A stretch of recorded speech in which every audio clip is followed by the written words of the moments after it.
In two recent studies, researchers say warm water is melting weak areas on Antarctica's huge Thwaites Glacier. Two research papers describing melting recently appeared in the publication Nature.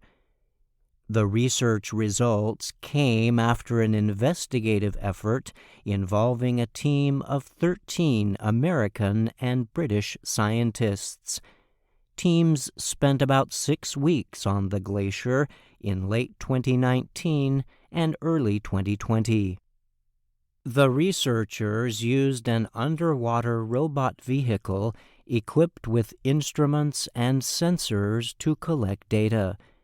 They were able to measure the glacier's grounding line, the place where glacial ice stops being supported by land and starts being supported by water. One of the papers was led by Cornell University-based scientist Brittany Schmidt. She reported the warmer water was making its way into crevices and other openings known as terraces, which caused sideways melt of 30 meters or more per year. Warm water is getting into the weakest parts of the glacier and making it worse, Schmidt told Reuters news agency. That is the kind of thing we should all be very concerned about, she said about the latest findings. Schmidt's paper said the collapse of the Thwaites Glacier represents more than half a meter of global sea level rise. It could also influence events leading to a 3-meter rise in the sea levels over several hundred years. Schmidt also worked on the other paper's findings. That research showed about 5 meters per year of melt near the glacier's grounding line.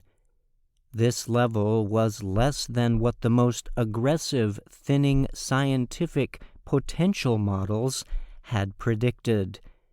But Schmidt said the melting was still extremely concerning.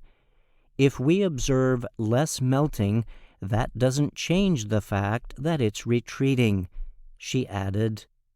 In the past, scientists have depended on satellite images to show the behavior of the ice, making it difficult to get detailed results. The papers represent the first time a team has gone to the grounding line of a major glacier, providing a look into where the action begins, Schmidt said. The findings should help with the development of climate change models, said Paul Cutler. He is the program director of Antarctic Sciences at the National Science Foundation. He examined the papers but was not involved in the research. These things can now be taken on board in the models that will predict the future behavior, Cutler said. And that was exactly the goal of this work. He added, I'm Brian Lynn.